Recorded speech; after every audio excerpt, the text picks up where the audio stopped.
Glug, glug, glug, Max. Glug, glug, glug. Darren, I've started recording. I saw that you started recording. Good. You're sounding good. You're looking good today, too. Hey, thanks. I That just means a figured lot. it was time to start a recording with a compliment for you. Wow, that's really nice. Yeah. That's really nice. Especially considering we both came onto the recording wearing the same outfit. We did. Both wearing And, green sweatshirts. for the record, I did not make Max change. No, I changed on my own. Yeah. Should I not be branded? I can change my shirt again. Is this bad to have? Do you know? No, I don't think they'll mind, will they? Okay. We're not I mean, hey, sponsored by Boston Beer Company. we are not sponsored by Boston Beer Company. We could be. No, reach out to us if They do have a frozen beer over the summer. They do. I tried last summer's. I don't know. Do they make a new one each summer? Usually, they do at least 2 kinds every year. Well, I mean, when I was there, the 2 summers I was there, one of them is one of them is always the summer ale. They always do Okay. summer ale as one. And then, I forget the other ones they did when I was there. I forget. Maybe the milkshake IPA or something? The lactose. The lactose one. Yeah. Oh, man, that was good. I missed that one. No, I didn't really love that one. Great. I miss that job sometimes. I miss you having that job too. Yeah. You didn't come visit very often. You came a couple times. It was far. It was far, that's right. Yeah. It's pretty far. It was next town over, but anyone who lives in Boston or Cambridge in the area there will know it's 5 miles away maybe, but like an hour to get there. Yeah, depending on your mode of transportation. An hour to get there if you're taking public transportation. Yeah. But if I was planning to knock back a few, I was taking public transportation. Hey everyone, I'm Max. I forgot we needed to start the podcast. Yeah, hey, we should probably do that. Yeah. I'm Darren. And I'm Max again. Sorry, we don't have to go in the same order every time. And we are... Sorry. the Froze Bros.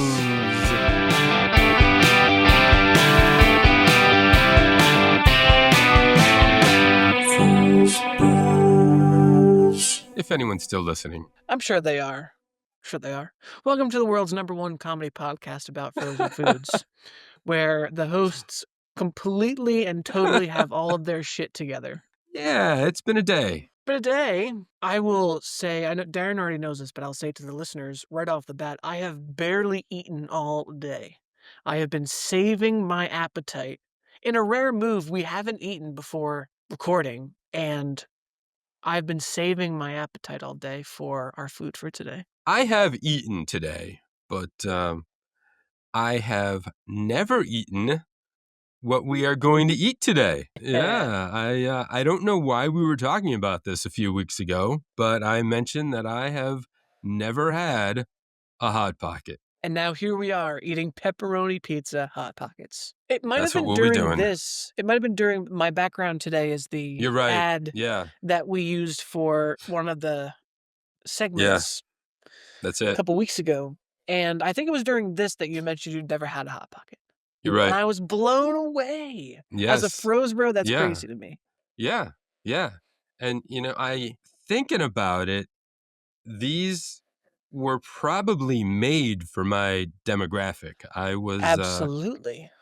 I was a young teenager when these first came out. I went through high school and college with these things around.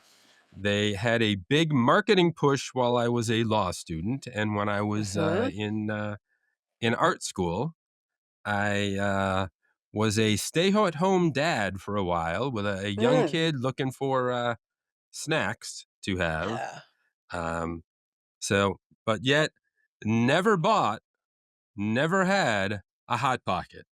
It's like they've been following me around for 40 years. That's crazy you were even able to avoid them through all of that. Yeah. That's crazy. Holy Hot shit. Pockets. Wow.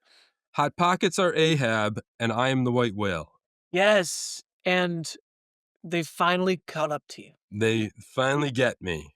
Yeah. This is chapter 230 or whatever the end of Moby Dick is. Well, I'm honored to be here for your first Hot Mm-hmm. Pocket, and we'll be doing a live, We are. again, in Yeah, a yeah. rare move, we're doing a We're live we're first not bite. cheating this time. When we break, we're actually gonna go make that Hot Pocket. Yes. And first bites will be actually for the first time, you will see, not only Yes! hear.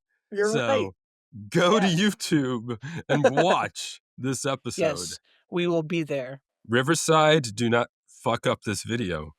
It please, please. I was really disappointed about Aaron's episode, the video not coming out on that one. Last week's episode, yeah, but fortunately, people can still hear that. Our Yes, worry not. first dip into French fries. Can I ask, how do you plan to make your Hot Pocket? Are you Um, going air fryer or microwave? it comes down to time. I think Mm, it's 2 minutes in the microwave or 15 minutes in the air fryer. yeah. So, You know what? I think I was gonna try mine in the air fryer because are you? I've only ever microwaved it. But I think if you want a traditional Hot Pocket experience, it goes in the microwave for sure. Yeah, but I've done my research. Okay. I'm not Hot Pockets stupid. I know what they are. I was not, and I Um, was not accusing yeah. you of such. I would never accuse you of such a thing. Um, but I thought that they came with like one of those silver sleeves, but apparently they don't do that anymore. Are you what? What do you mean? They stopped doing that. Are you kidding? I didn't know that. Since 2024, those don't exist anymore. That's recent. Oh my So god. there's no crisper anymore. So if you But put wait, it in that's the also microwave, you're getting a soft Hot Pocket.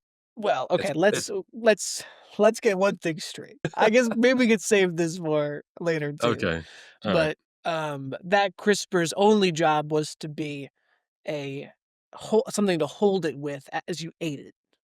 Really? That's what that sleeve is Okay. for. Okay. Yes. Okay. Please. We have a lot to talk about. All Oh, right. so wait, that's sad. So you'll never get to experience like having that little sleeve No. thing. No. It's basically like, the cardboard sleeves you can get for like a coffee cup? Yes. It's Yeah. the same exact thing. That's all it is. Okay. Crisper. I've I know I've microwaved some things that have something like that. Huh.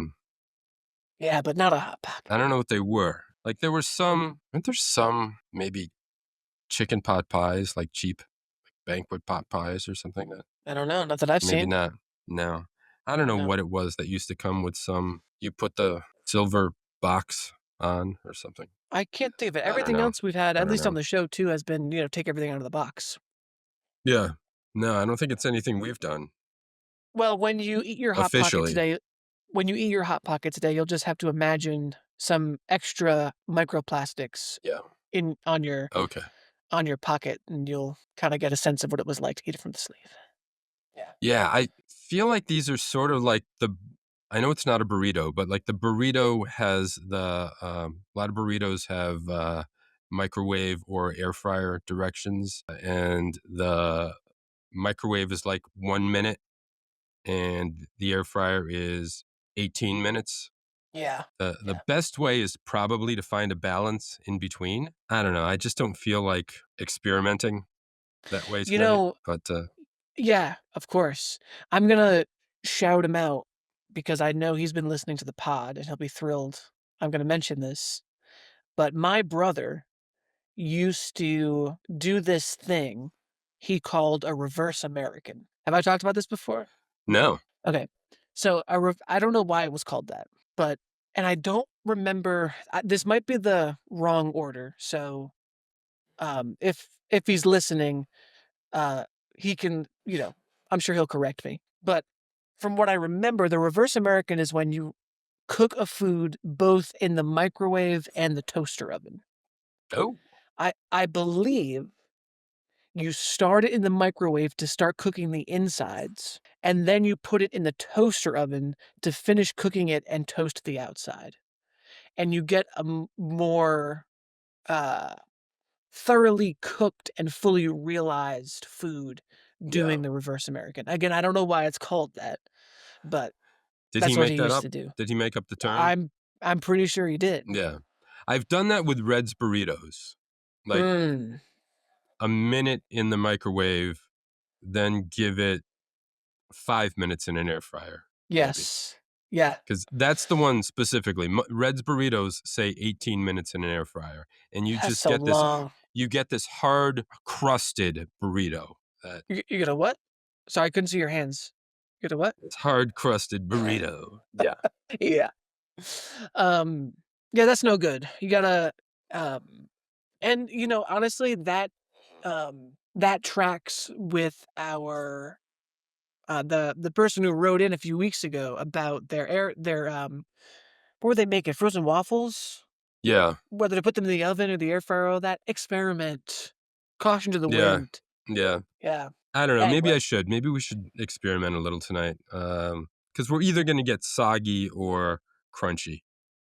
Yeah, I mean, Um, yeah, we can do whatever we have time for. all right. I don't think whether we cook it in the microwave or the air fryer, I don't think your thoughts about the Hot Pocket will be much different. I think your experience will be largely the same, but we'll see. Probably. What else you've been eating? Oh, great I'm question. sure you've eaten this week, if not today. Okay, a handful of times. Handful of Okay, times. that's good. That's good. Um, let's see. I polished off that bag of Alexia sweet potato fries. That's good. Really enjoyed those. Listening back to that episode, though, although I did enjoy the fries and I enjoyed recording with Aaron immensely, I think I kind of regret giving those fries a 5. I thought you went a little overboard And on those. I'm not changing my response for sure. Because also with how we generally run the pod and the rating scales, we don't generally pit one food against the other, you know? So just because I gave the sweet potato fries a 5 doesn't mean I can't give a different fry a 5 as well. You know what I mean? Yeah, you So, didn't give yourself room to have a fry that you enjoy more. You're gonna have to give any fry that's as good a 5.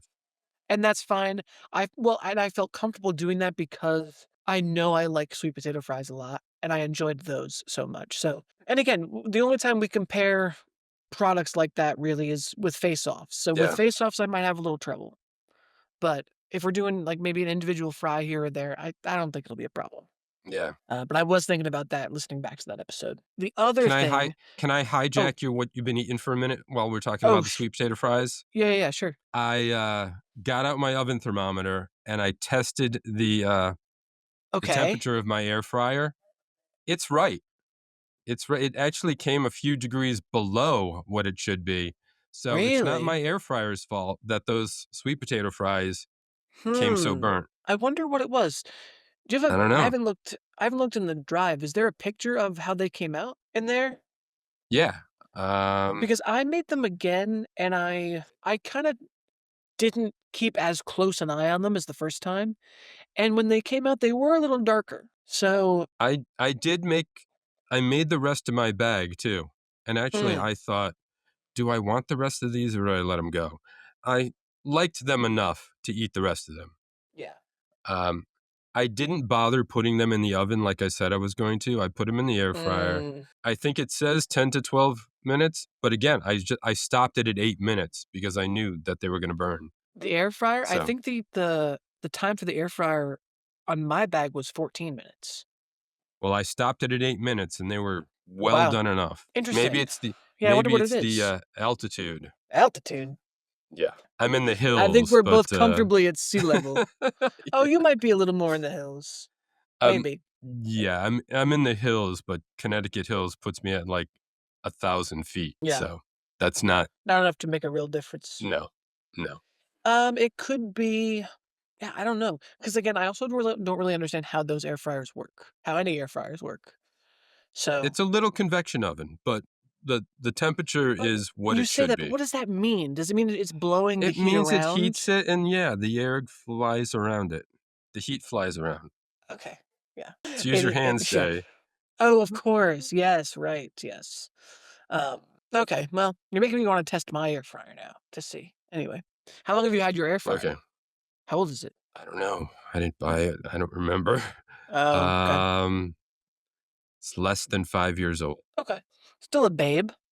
Yeah, it's 3 or 4 years old. Oh, okay.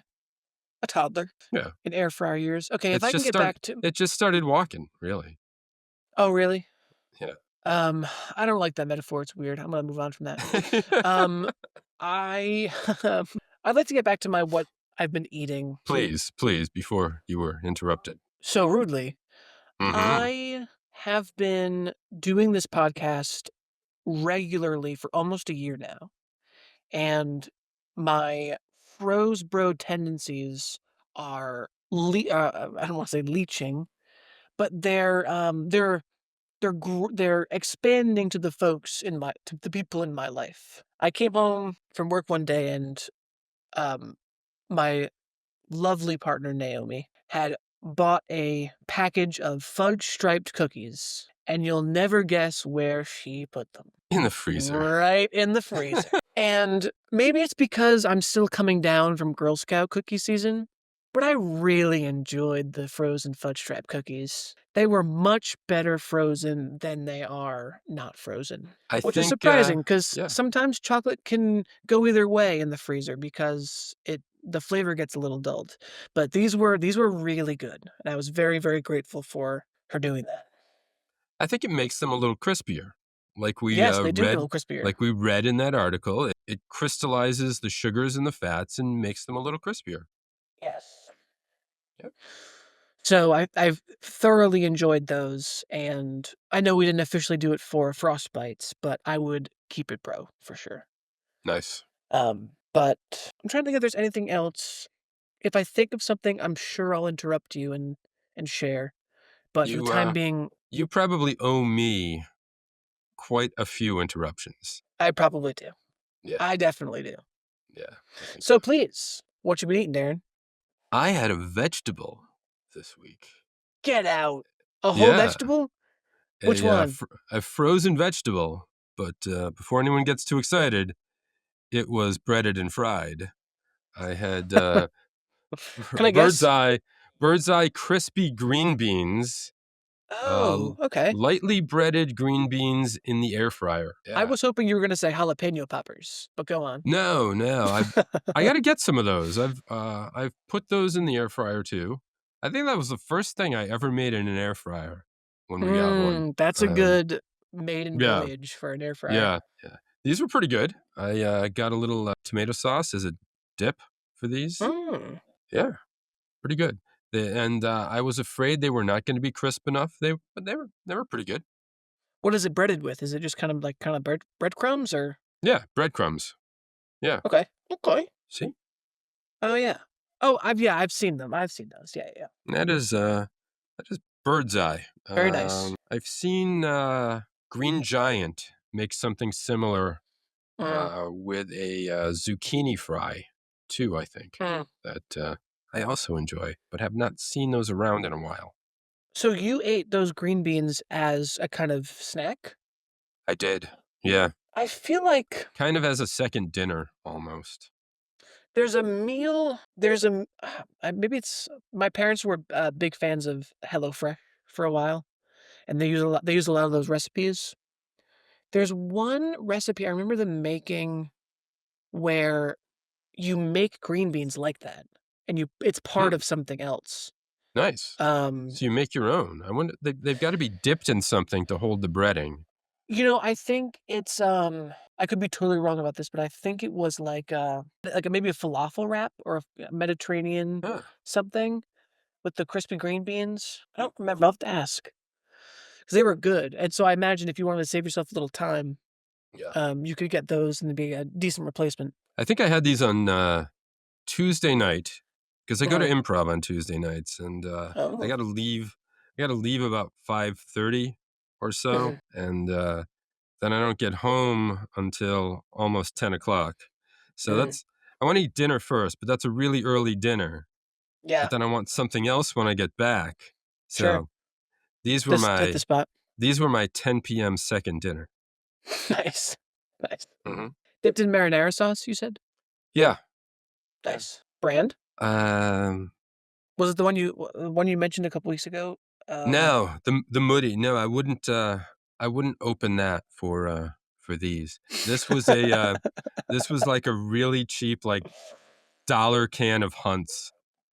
Oh God. It's Yeah. like, oh, I wouldn't dream of opening my moody pasta sauce for these. That's highbrow cringe. Sounds a little highbrow cringe to me, Darren. We have some news. Do you have news? I've got some kind of news. I don't have any news, but I do have our news theme right here.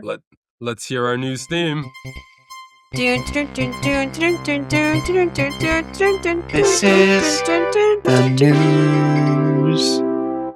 We've been veering away from frozen food news more and more. What do you mean? You know, the frozen iguana baseball team. Okay, that was one. Yeah, we had something else that was what, frozen animals or something? It was something else. I don't remember. We talked about frozen iguanas. We've spent a lot of time talking about frozen food recalls. Yeah, we have. Well, today's news is because we've talked about Trader Joe's so much. I just feel like we should hit them when they're down. Absolutely, I agree. Let's do it. Let's do it. Because they've settled a lawsuit and are paying out $7.4 million because they just fucked up how they printed some receipts back in 2019. Oh, yes. I think you sent me this story. Oh, you don't hear this, do you? I can't hear anything. Are you playing something? I opened a news story and it started playing a video on my no, I didn't hear laptop, it. but somehow you didn't get that. Okay. Yeah, their receipts printed too many credit card numbers.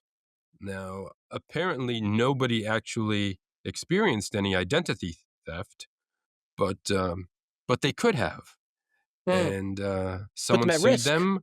This course. became a class action lawsuit, and anyone who made a purchase between March 2019 and July 2019 may be eligible for a payout, an average of around $100. You have until June 9th to submit a claim, but apparently Trader Joe's has the records, and if you're eligible, you would have been contacted already. Yeah.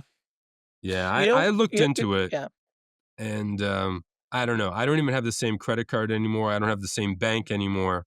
So I can't figure out. It's possible I went to Trader Joe's in 2019. It's very possible. But as much as I would love, I think it's $102 they're giving out to each person. Isn't that what it is?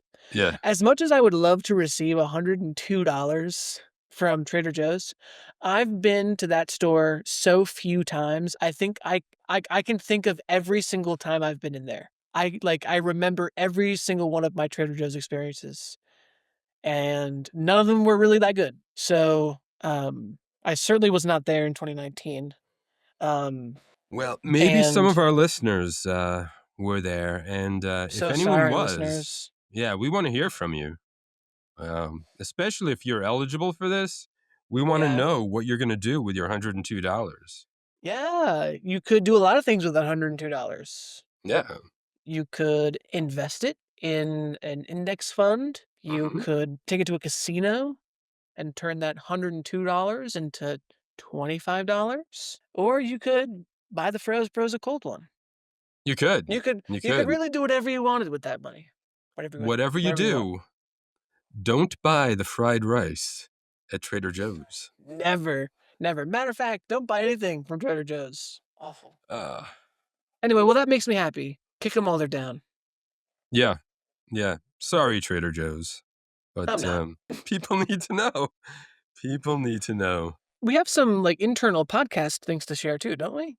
Oh, you're right, Max. You're right. Something weird happened today. People have heard that we've been moving our website to a new host. We do actually. We can report that you no longer need to put the www in there finally, to find us. Yes. Thefrozebros.com will get you there. We've been setting up the blog page, which has links to some interesting tangents and things from some of our episodes. And when there are videos to watch, it is so easy now because we are hosted on Google Sites, and Google owns Blogger, which I set up our blog on, and Google owns YouTube. So with one click, I can get our YouTube video into the blog, and Great. people can watch it there or go right to YouTube. But yeah, I'm putting some of the past posts on there, and put one from what was it? The corn dog from something on a Corn stick day. dog episode. Yeah, yeah. And I put it on there. Doesn't seem to be a problem. And then Max texts me. Yep. What'd you say? What the hell is wrong with our corn dog blog post? And I Yes. don't know. I didn't even know what you meant at first. So I'm looking at it, and then I realize it has a warning on it. People are warned not to open this blog post. They flagged it for sensitive content. Yes. Yeah, they And did. did you figure out what it is? I claiming? did. I did because I was able to change it a little bit. I went into, and it stymies me a little bit because we had it on the Google site, and Google Sites didn't have a problem with it, but Google Blogger does. Yeah. And then I used Google's AI, Google Gemini, copied it in there and said, what's the problem with this? And got a few double entendres in there. Like we got to stick up our, and didn't even actually say ass or anything. Something else about being obsessed with length and girth of the corn dog in there. Okay. Yeah. But the one that they really had a problem with were jokes about Nathan Handworker, and his last name. And the sentence specifically, hot dog meat hand job. That Okay. sentence was what they had a problem with. I thought we lived in a free country. Actually, did I think that? I don't know. Right now, Max? I don't know. I assumed for a long time we lived in a free country. And every day it becomes less and less apparent. And now, with this happening, we're at the absolute bottom. This is the rock bottom here. We can't even make hand job jokes on blog posts anymore. What kind of country have we become? And this is a comedy podcast about frozen food. There's nothing X-rated in there. This is PG-13 at worst, right? Yeah, absolutely. Absolutely. These jokes are being made in the 5th and 6th grade around our country. We're honestly, they're probably being made in the 3rd grade. 13-year-olds are probably worse than we are. Yeah. So there's an appeal process that you can go through. Let's do it.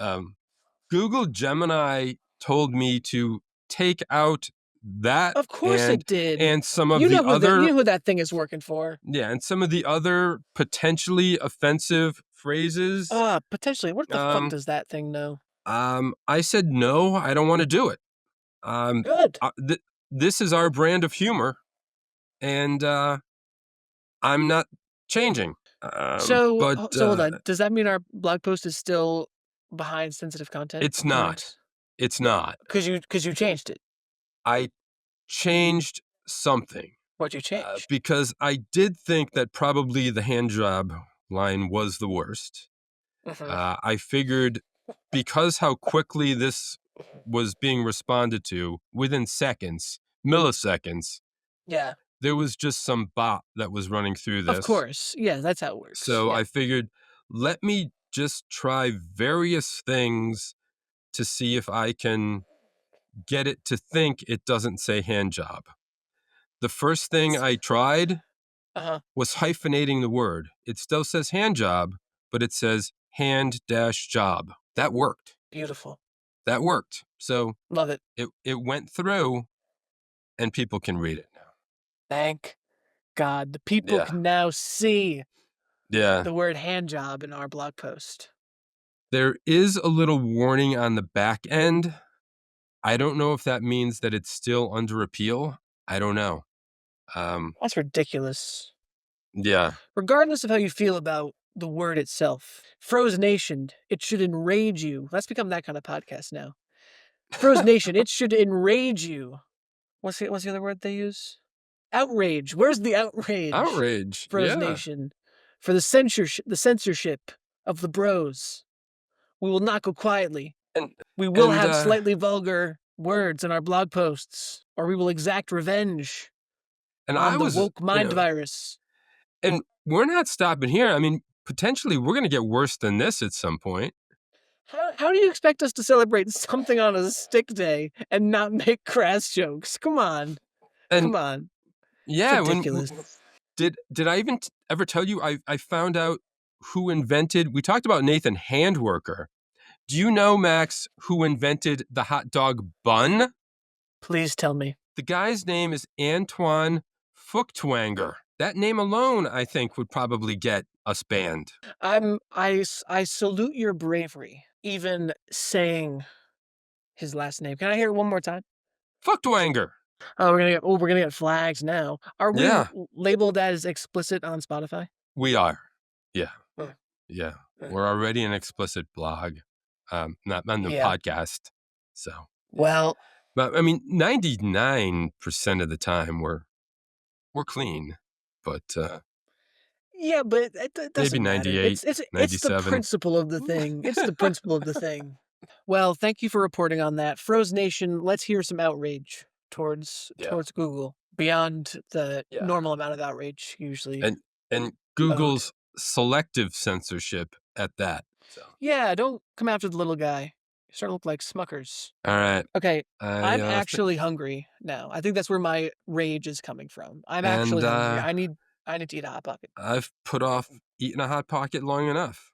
So, you have. Let's do this. I'm excited for you. Now, before we break, I just want you to sit for a second, or maybe during the break. Well, I'll say this. While you're waiting for your Hot Pocket to heat up in the microwave, I want you to kind of like center yourself. Like for the 2 minutes it's in there, just like center yourself. And take like a mental picture of your state of being, because that's the person you're leaving behind once those 2 minutes are over. I'll never be the same. You will never be the same after this Hot Pocket.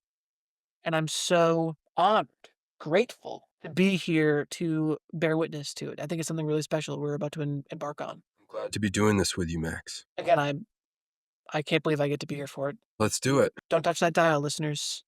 We'll be back.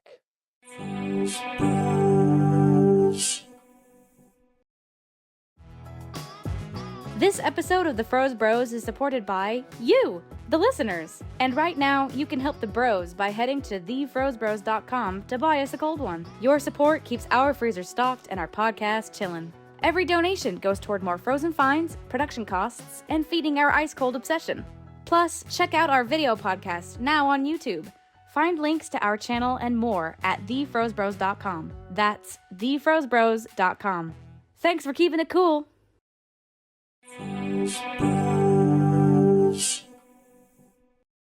And we're back.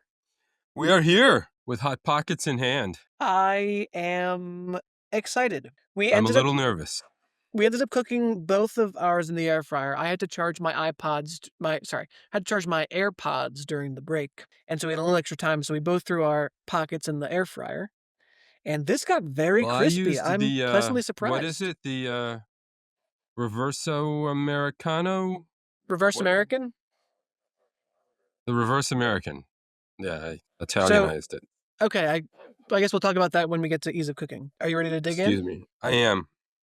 Okay, cheers. Let's go. Very crispy. I haven't really gotten to the inside yet. First thoughts. Talk me through it. It's well, it is. Mine is probably set about 3 minutes since it came out. It's hot, but it's not scalding hot. It's not burning me. The crust is a little thicker than I expected. I don't know. So it's hard to give my thoughts without giving away what I'm going to think about it. But I couldn't. Totally. I will say the thing about the Hot Pockets is that you have to eat the whole thing because as you eat it, all the stuff in the inside slides to the bottom. Yeah. So I'm like just getting there now. I wish I had a fork or something here with me to pick at this a little bit. You can grab a fork if you want to. I'd have to move to, I'm in our basement. I'd have to go upstairs. I don't feel like doing that. I feel that. There's just there appears to be a cube of something, and I'm not sure what it is. Pepperoni? I don't know. All right, I've succeeded in removing the top part of the crust. Interesting. I guess it was cheese. It doesn't really It could have been cheese. Yeah. All my cheese was melted. No, so my cheese didn't really melt. Interesting. Yeah, I'm going to put that down now and may or may not finish it. Okay. I didn't think you would. Okay. I know this is a little out of order, but we're doing something a little unorthodox on the podcast. Let's get some initial thoughts, some initial reactions. I expected this to be really, really bad. It's not as bad as I expected it to be. Okay. It's edible. It's okay. It's high praise. It's edible. Yeah, it's like a rolled up piece of pizza. Definitely. Yeah. That's you described Hot Pockets to a T. Yeah. Is there, besides in the flavor? I guess not. Okay. Well, if that's all you wanted to share for initial thoughts, I think we should jump into the packaging. Yeah. Now, I will say, you mentioned that they got rid of the crisper sleeve in 2024. These packages definitely look different than they used to, so I'm assuming they ditch the crisper and do a little rebrand of their package all in one fell swoop. Because these look very modern, and I don't really remember them looking this way. Of course, it says Hot Pockets up top. I can't speak to that. I don't know. I've never looked for them before. I imagine 10 grams protein is something new on there that definitely everyone's touting their protein content. Looks like it was in 2022 they updated their box. I'm looking for a picture of what it used to look like. I mean, it's not completely different. The Hot Pocket logo sort of mirrors the shape of the Hot Pocket itself. It does, in a stroke of marketing genius. Yeah. We've got, like Darren said, it advertises 10 grams of protein right there on the front. There's a lot going on the front of this.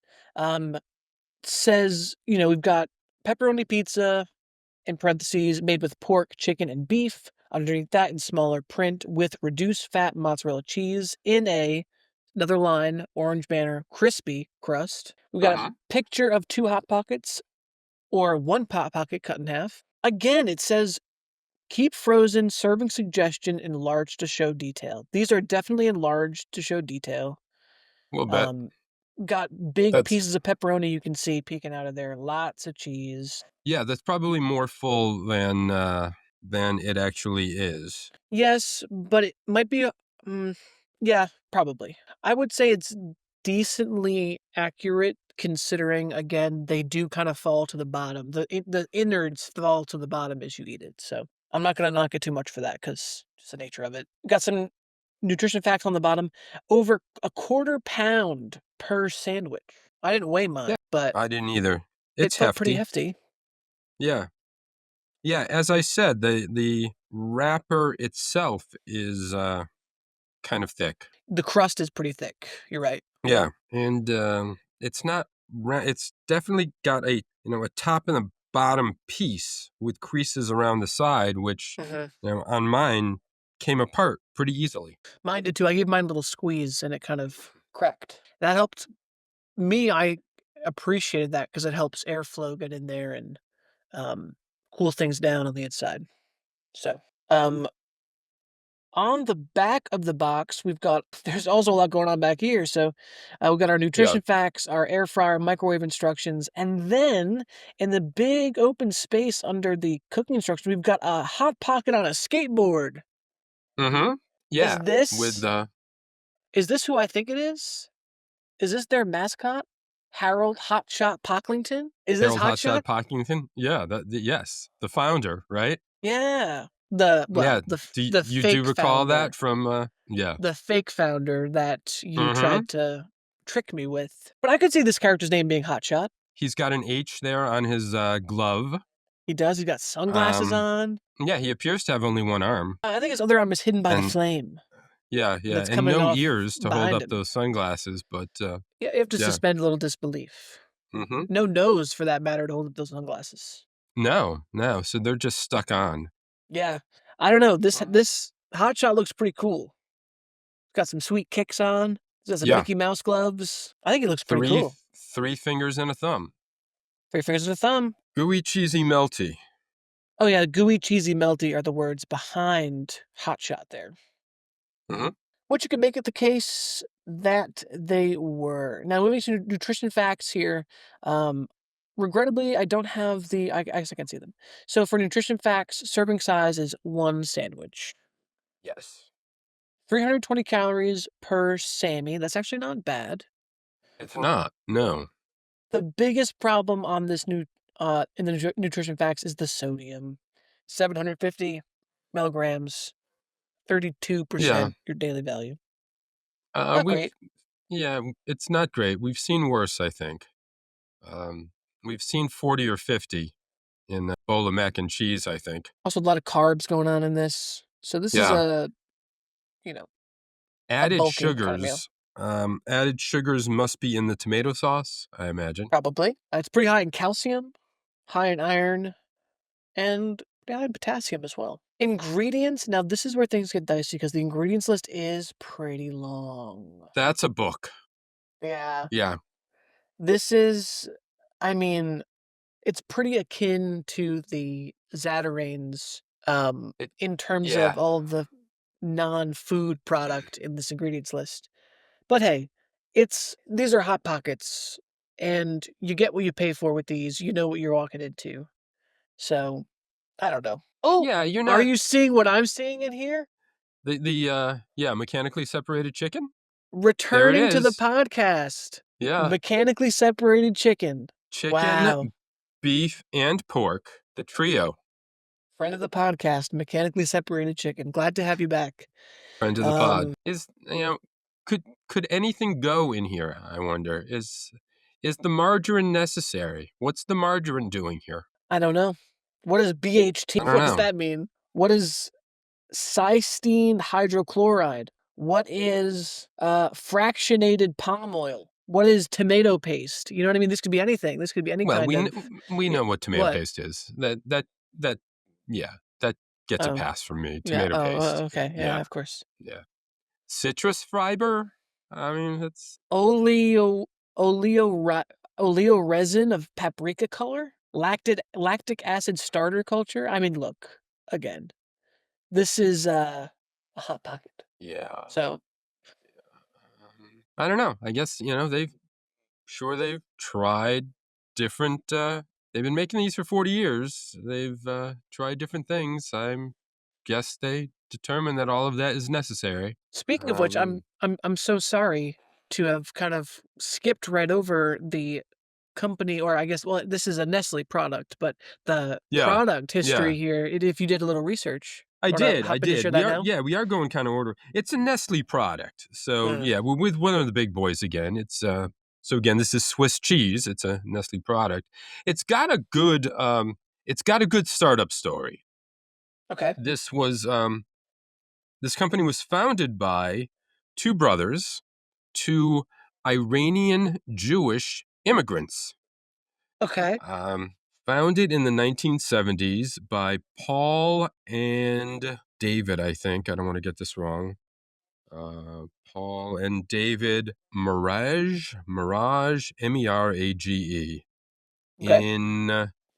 I should put this stuff right up at the top of a page, It's... especially because you're printing them out. Darren's reading from a printed piece of paper like he's on the nightly news. Yeah, but they started with waffles, with Belgian waffles, Really? And a company called Chef America. But and then they introduced in 1980 the Tasty Witch, a stuffed microwavable sandwich. But only 10% of homes had microwaves at the time. 1983, they rebranded it as the Hot Pocket. Started selling it at first to restaurants. Their tagline was, "The hot meal without a big deal." What restaurants were selling a Hot Pocket? I don't know.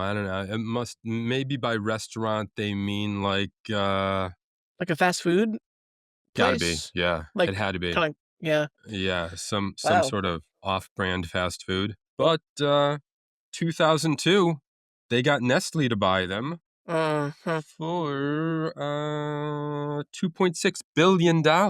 Holy shit. Yeah, That's a in lot of 2002. pockets. So since then, it has been a Nestle company. Yeah, I mean, So I imagine the brothers much. are living pretty well since then. Oh, of course.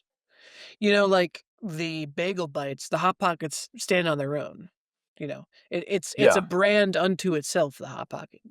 Yeah, I don't think Chef America made much else besides then that. Mm. Once they found the Hot Pocket, I don't know what happened to the Belgian waffles that they were making, but Were they stuffing the Belgian waffles with things? I assume they were. I don't think so. Not that I know of. Hmm. The Belgian waffles never took off. Yeah. Well, honestly, it's a good thing they didn't. Because had they, Yeah, popped off with the waffles, we may never have gotten the Hot Pocket. that's That's how right. these things That's work. right. Yeah. Okay, so thank you for sharing the brand, or I guess in this case, product history. I notice on here that they say we can text them too with questions. You don't often see that. Call or text. There's a number on here, an 800 number. So if we come up with some questions, we can text. I definitely want to take a weekday in the summertime, and make some calls, send some texts, see who we can get in touch with here. Not just with Hot Pockets and Nestle, but with other products as well. We'll do that. So that is on the to-do list for the Froze Bros. Now let's talk ease of cooking. I want to hear exactly what you did. There are instructions here for an air fryer and a microwave. We talked about this a little earlier. That microwave was maybe going to make it a little soft and soggy. Air fryer might make it a little too crisp. I tried to find something in between, and I Googled instructions to see what other people have done. So I put it in a microwave for a minute, and then I put it in an air fryer for 3 minutes. That Wow. was, yeah. And okay, I'm anxious to hear how it came out, because that's I think it probably could have gone. The outside looked good. It mm, got it got crispy. It got browned. Color was good. The inside, the cheese didn't get as gooey as it should have. So it definitely. probably should have gone a little longer to get the inside gooier. Yes. But that would have made the outside possibly a little too crisp and burnt. Yeah. Yeah. So, I can't hold that against Nestle or Hot Pockets because I didn't follow their directions. But, if I had, I think I would have come out with too crispy or too soggy. Well, I cooked mine in the air fryer, and I don't think Mm-hmm. mine was too crispy at all. I thought it No? was pretty great. Now, I've had Hot Pockets before, only ever cooked them in a microwave, because I think excuse me, the air fryer is a relatively newer thing. And so I've always ever had these in the microwave, and I was, they ditched the crisper sleeve. There's a different design on the box. I don't know if the Hot Pockets themselves are different. I'm gonna have to try one in the microwave, and then I'll know. But the texture of I don't want to get ahead of this. I don't want to get ahead of myself. It was not too crispy in the air fryer. I did mine at 360 for 15 minutes. I made two, which is why I added 2 minutes, because that's what the package Hmm. says. Um, and mine came out pretty good. Everything was. Did it crunch a little bit? It definitely got crunchy. Definitely got Okay. crunchy, but not overcooked or burned or anything. Were you worried because of your air fryer situation, or just because of you didn't want a too crispy Hot Pocket? What was the Yeah, concern there for you? I didn't want it too crispy. I didn't want a crunch. Okay. And knowing my air fryer, the instructions I got when I Googled this said 3 to 4 minutes. So I gave it the short end of that, the 3 minutes. Got it. Got it. Okay. Well then talk about appearance. How did it look when it came out of the air fryer? It looked good. Yeah, it had a little bit of brownish. Mm. It looked It looks a little bit like a McDonald's pie, I think. It does a little bit. Yeah. If it had kind of like slits cut in it, yeah. Yeah. I think when I'm going to make another one of these this week, and for the photo that we put on for the episode, I'm going to cut it in half so people can see the inside too.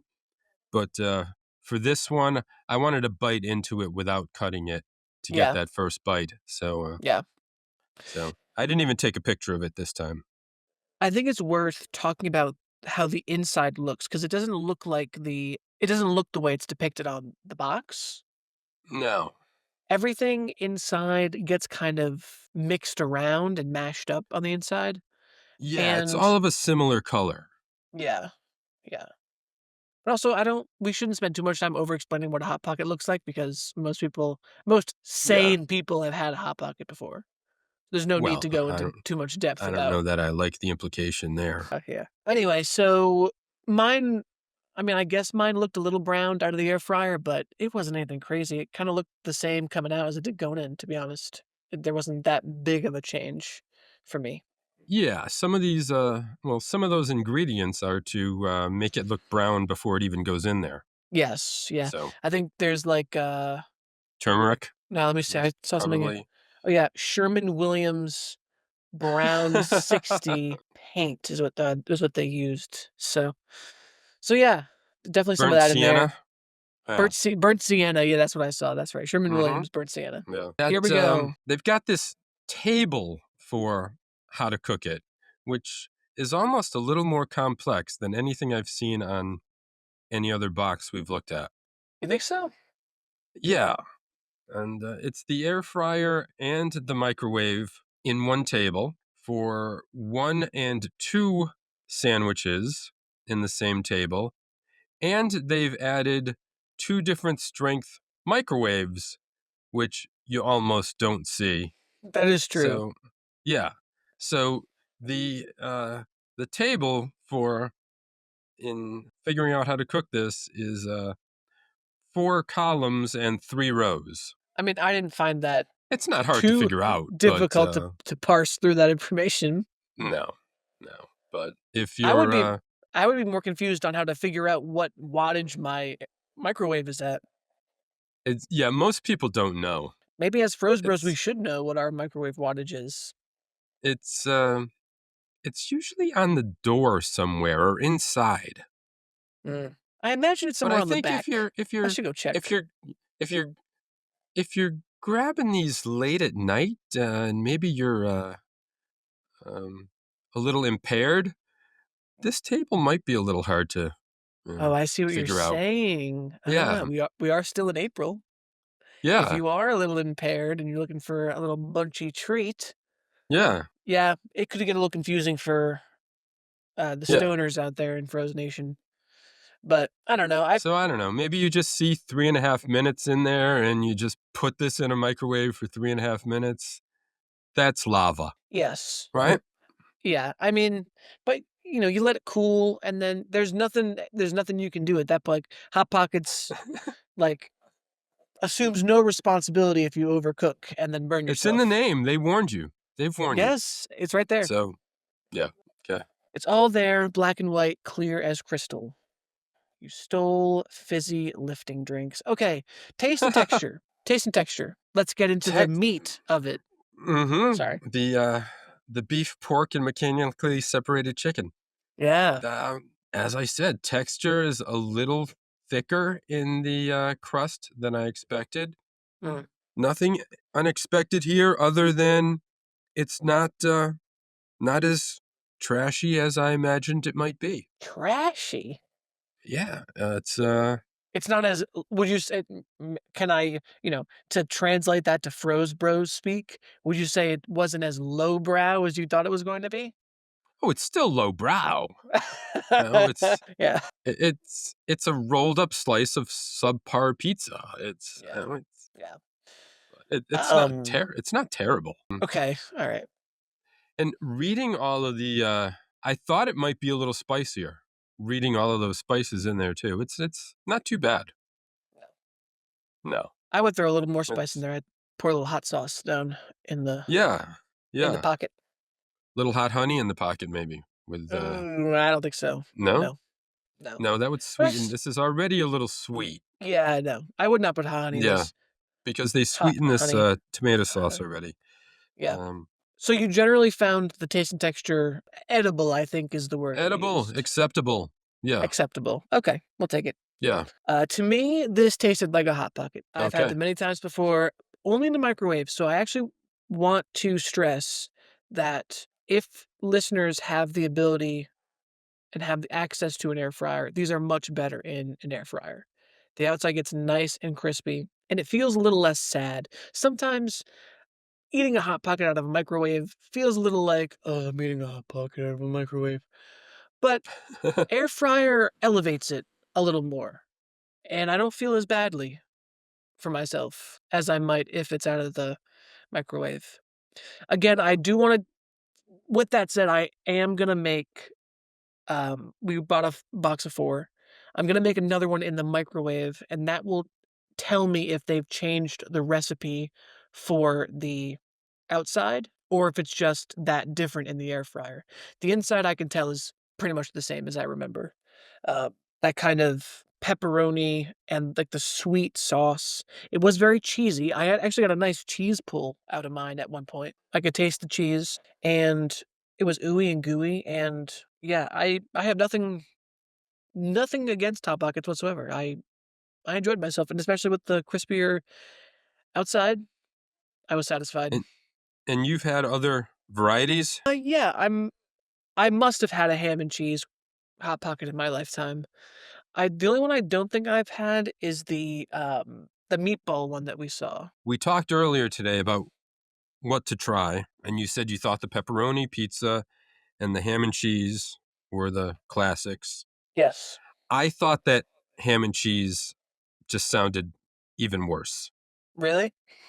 Yeah. I don't know why. Just the thought of what the cheese might, I just imagined it wasn't real cheese and didn't, I just didn't want it. I would have tried the meatball and mozzarella. They've got they've got pepperoni pizza with ranch. Ranch lovers. They've got chicken bacon and ranch. Those sound disgusting to me. They've also got a Philly. This is not good. I would have tried that. They have so the name of this is the Philly steak and cheese. Yeah. Which it should actually say. I hate that I'm about to say this. I'm so sorry. But it should actually say a Philly cheesesteak. It should not be steak and cheese, but that's a totally different thing. Well, it's maybe not a cheesesteak. It's certainly, I mean, yeah. Legally, they can't call it a cheesesteak. Anyway, they've also got, I know we would not do this one together, but they also have a bacon, egg, and cheese Hot Pocket. No. Yeah. I know. Well, you're not an egg guy, so. No. Yeah. Pepperoni, now the pepperoni and sausage I would try in a heartbeat. Actually, like if I would have known I'm looking at the ShopRite website now. Had I known there was a pepperoni and sausage one, I might have suggested this one instead. But I don't think I saw that at the store I was at, but it's for the best because I think the pepperoni one is a classic. So it's good that we started with this one. You started your Hot Pocket journey with this. Yeah. Varietal. Whimsy. Is this a whimsical product for you, Darren? I'm going to say this, Max. Oh, no. If it's possible for a product to be both whimsical and cringe at the same time, this is it. Say more about that. What do you mean? I don't know. There might be, it's not something that makes me feel good, but it's got some, I don't know, there's some lore here. There's some, I don't know, some teenage dream to something like a Hot Pocket. But it's also, you just look at it and think, that's not something that's good, and everybody knows it. I guess I see what you mean. I don't think there's necessarily whimsy in here. Maybe it does err on the side of cringe, but it's not all the way there. I think Hot Pocket is I think what's saving it for me in this category is the fact that I know that Hot Pockets are a tentpole of the frozen food aisle. They are. You can't deny that. Yeah, careful, we're going to get censored again. Keeping my hands on the death. Oh my God. I got a text from my mom actually it was a text from my dad, I think, while we were recording. He said, your aunt and grandfather will be enjoying Froze Bros. So if this is your first episode, welcome. Anyway, so I think what's saving Hot Pockets in this category is the fact that I know that they're a staple of the frozen food aisle. And They're not going anywhere. yeah, no. And I know how important they are. So I don't think they deserve a cringe rating in that way. But that's all. I guess that's all I'll say. What'd you pay for 'em? Value? I paid $4.99 on sale. Would have been $5.99 at the store I went to. I saw these come up as much as $7 at some other places. I was hoping I could have found these in a pack of fewer, like just get one or two, but 4 seems to be the minimum. There were some 2-packs at like a CVS or something, but they're the same price, so I didn't bother. There used to be, I think the previous iteration of Hot Pockets, there were boxes with 2. That was an option. Oh, this right here. This is the old box. It used to come with 2. Now it is 4. I paid $5.49 for mine at Giant. Had I gone to ShopRite, it would have been $6.39 for 4. ShopRite. So I'm glad I didn't go to ShopRite. You get what you pay for with the Hot Pockets. I think for what they are, they might be leaning on the pricier side. Yeah. Maybe that's why they're now putting 4 in a package, so it doesn't seem like there's, it seems like the price is fair for how much you're getting, but I think it's on the edge. I think if they try to charge more, what's the upper limit that you saw for? $7? 7, maybe $7.50. That's way too much. Do not pay more than $7 for a Hot Pocket. Find something else to eat, please. Please. Make your own sandwich. Yeah, you're better off making your own sandwich. Your own sandwich, as long as you have Mhm. Sherwin-Williams burnt sienna at home. You can make your own Hot Pocket. All right, it's time, Darren. Final rating.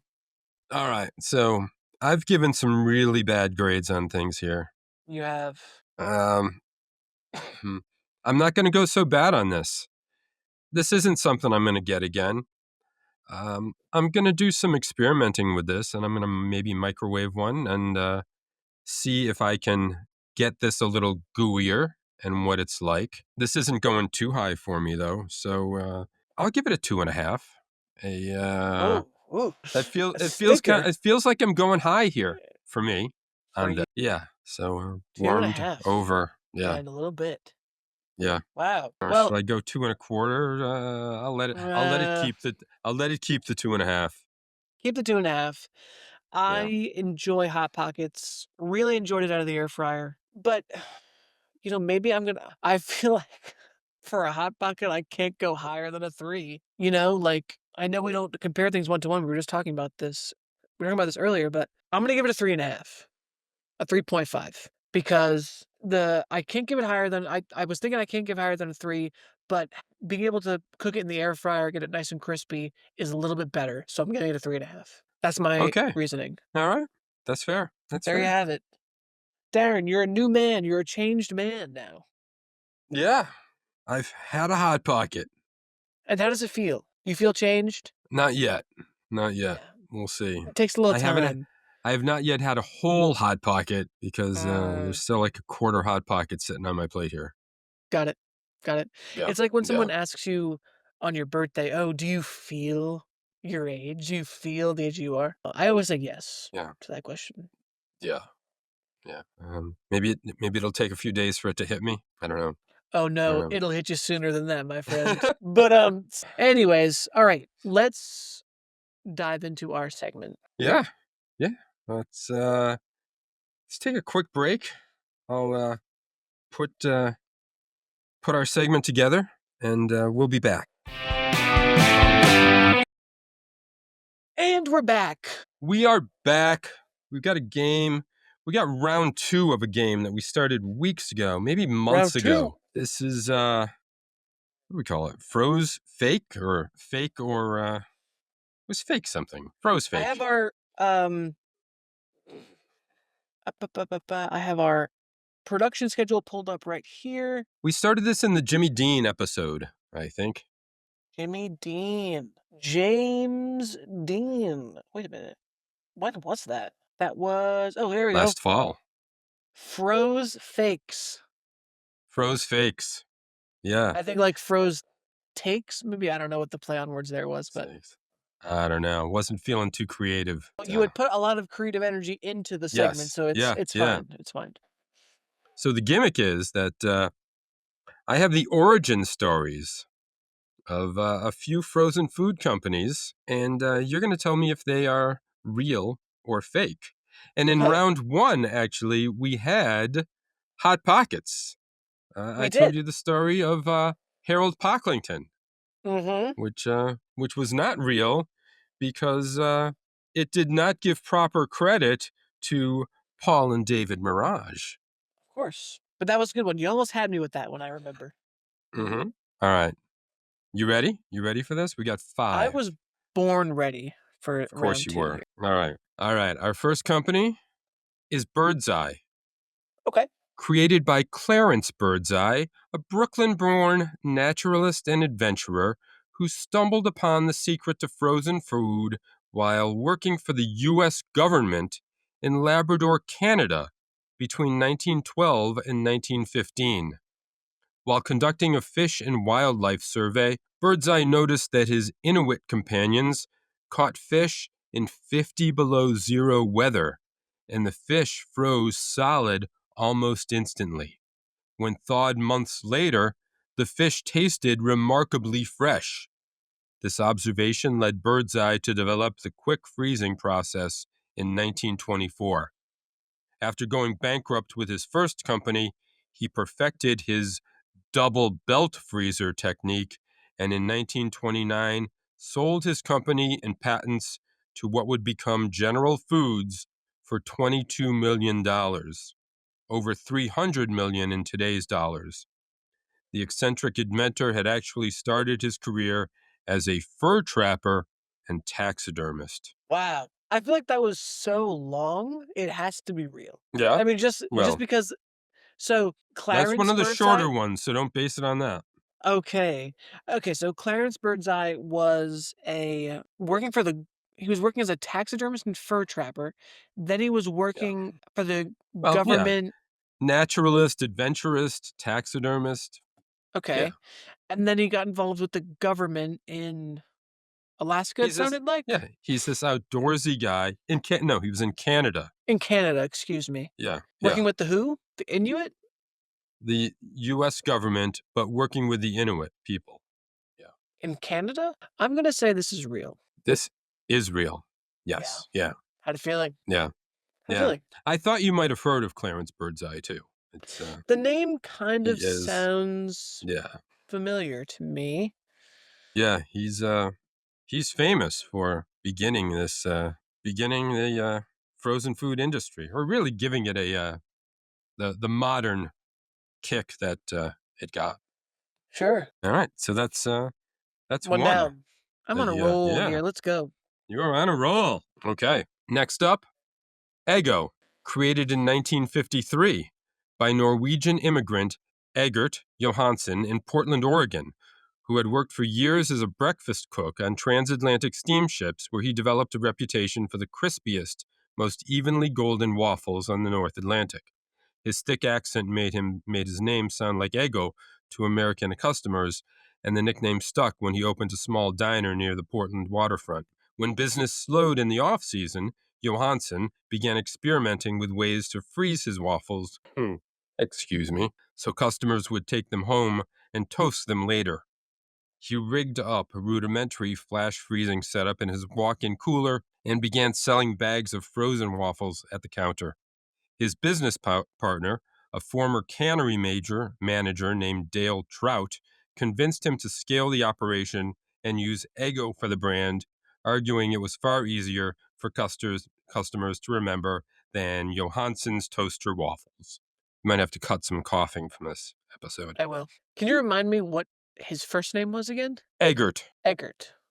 Eggert. And can I hear that? And where was he from again? He was Norwegian, a Norwegian Okay. immigrant. Can I hear the name Eggert in a traditional Norwegian accent, please? I don't do Norwegian well, but I don't know. Eggert? I don't know. I'm just trying to see if it really... I don't know. To me, it seems like it would sound like Egger. Egger. I don't know if the T would be pronounced, but however he said it, they called him, the shipmates called him Eggo. Okay. I'm just trying to see if it actually would sound like Eggo if said in Norwegian. Yeah, I could go on, but really it's Kellogg's ended up buying the brand in the 1970s is the rest of the story.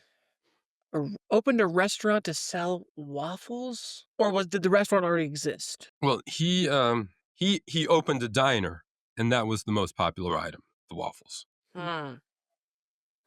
This is hard, because I think this one is true too, but I don't want to be wrong. I'm going to say it's true. Wait. But I also feel like every time someone's name sounds like the product, it's fake. Because you made it up. I'm going to say this is fake. Final answer. Fake. Wait, you're going with fake? Okay. Don't try to make me doubt myself. I'm sticking with fake. This one is fake.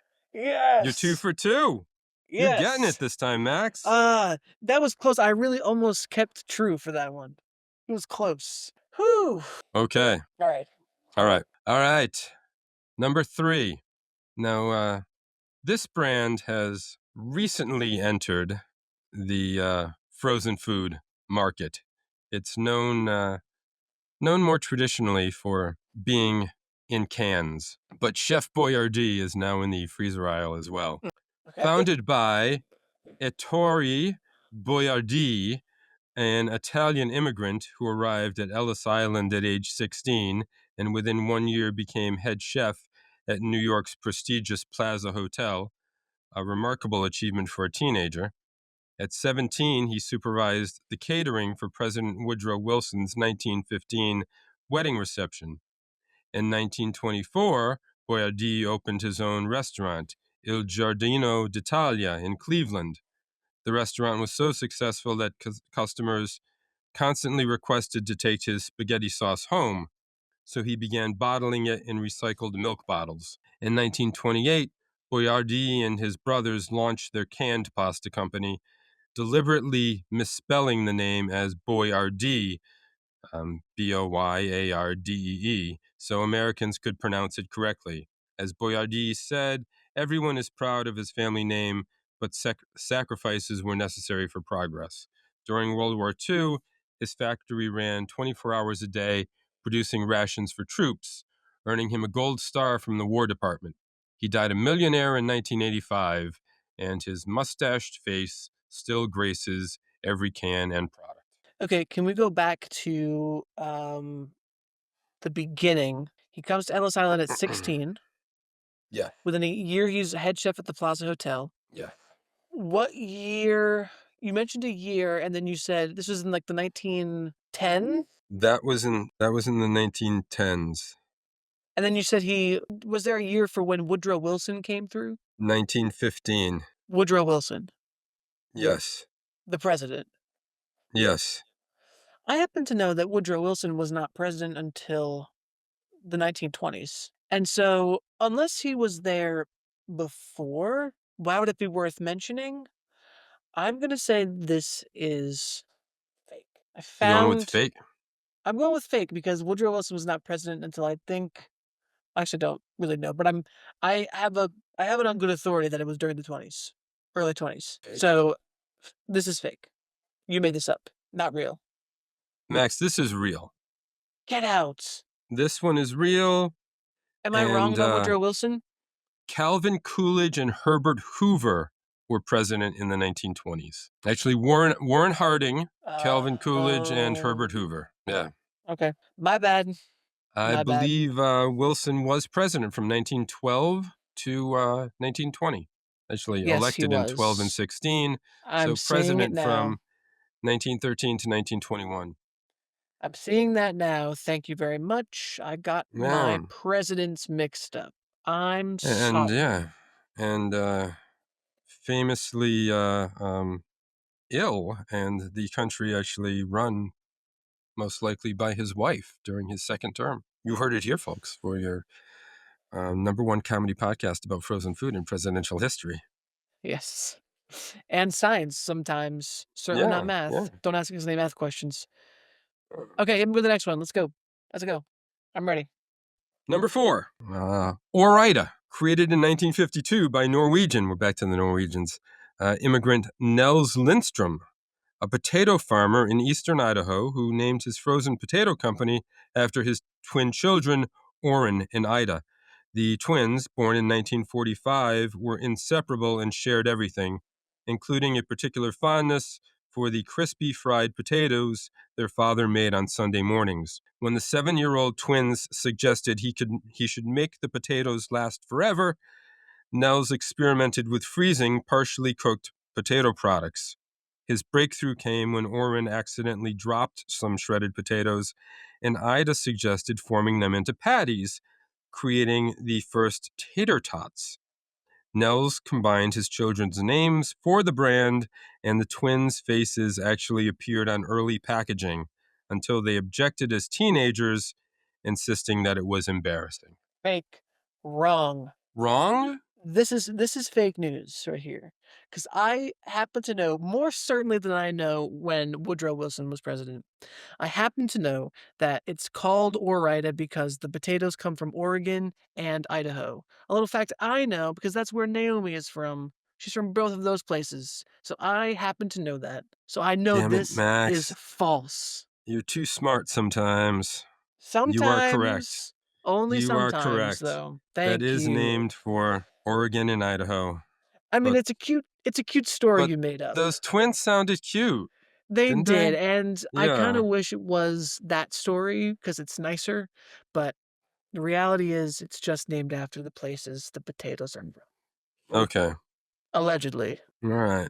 Well, I'm noticing that all of these origin stories, yeah, perhaps honoring our Hot Pockets in some way and our Jewish Iranian immigrants, David and Paul, all of these stories are about immigrants. Last one is Totino's. Everyone in most people living in America today are immigrants, but go ahead.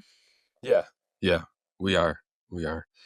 Um, Founded by Rose and Jim Totino, the children of Italian immigrants, who opened a tiny takeout pizza window in Minneapolis in 1951. Pizza was so foreign to most Minnesotans at the time that when the Totinos applied for a $1,500 bank loan, the members of the loan committee had literally never heard of pizza. They had no idea what it was. They asked Rose to bake one for them. She did, and they got the money. Within a decade, their restaurant was serving 500 pies a day. When demand outgrew what they could make by hand, they built a frozen pizza operation, eventually becoming the top-selling frozen pizza brand in the country. In 1975, Pillsbury bought the company for $22 million and made Rose its first ever female corporate vice president, where she went on to invent and patent Totino's crisp crust technology.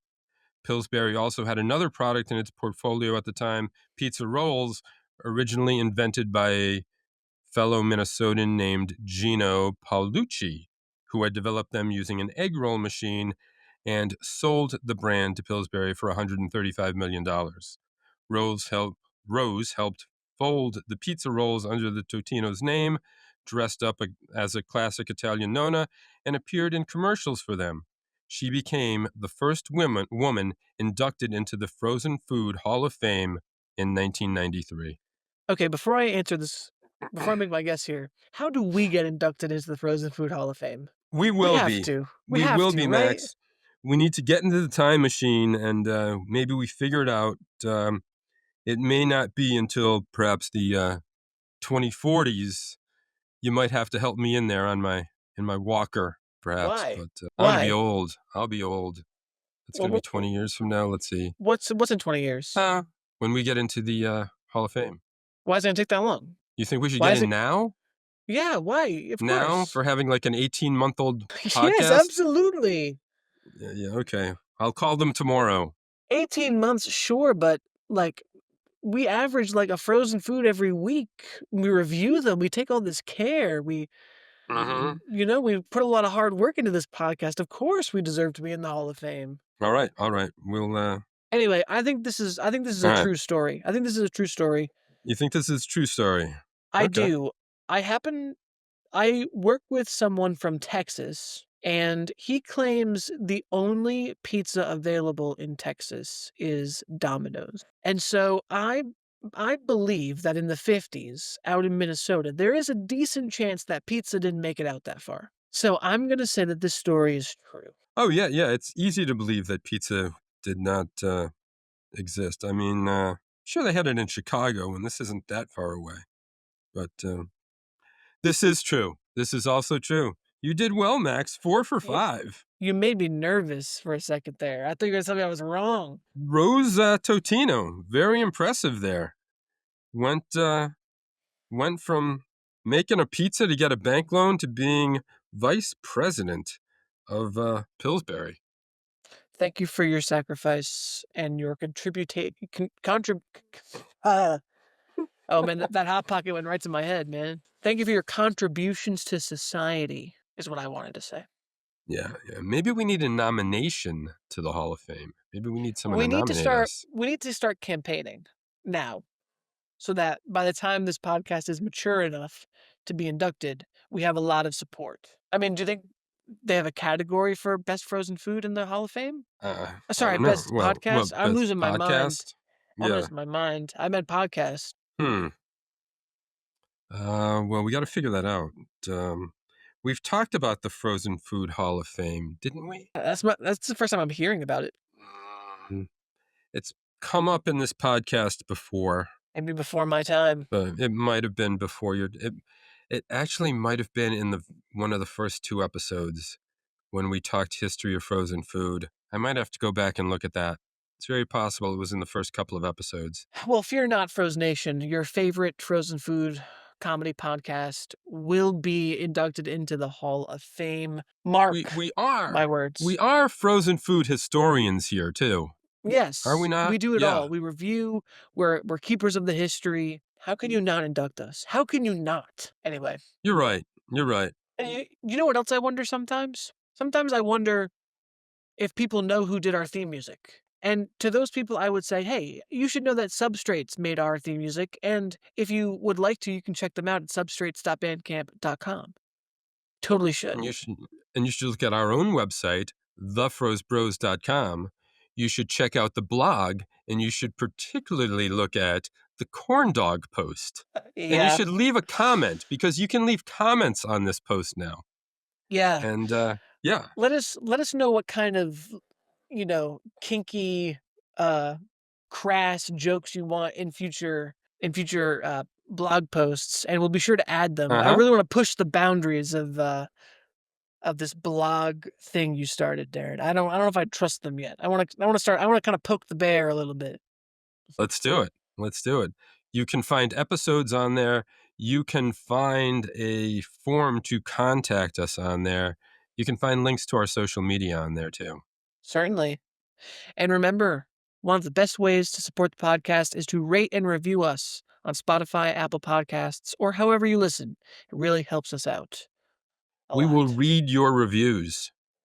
You try any of these foods, we want to hear about it too. Email us. You have a suggestion? Email us at frozebrospod@gmail.com. We're still waiting to hear back from Anonymous. We haven't heard back from Anonymous about how his... No. About how their... Excuse me. I don't mean to assume. About how their situation ended up playing out. So, Anonymous, if you're out there, please write back to us. Maybe they're still toaster shopping. Maybe. I hope so. Yeah. Getting that second toaster. Yeah. Okay, I think all our ducks are in order. Well, thank you, Max, for introducing me to Hot Pockets. Thank you, Darren, for letting me be with you on this momentous occasion. Honored. Honor and privilege. And I'm sure I will be able to come up with some inappropriate jokes about having my hand in my pocket. Yep. Workshop it. Yeah. Yeah, I will. Okay. I think all that's left to say now is... Fro ya later.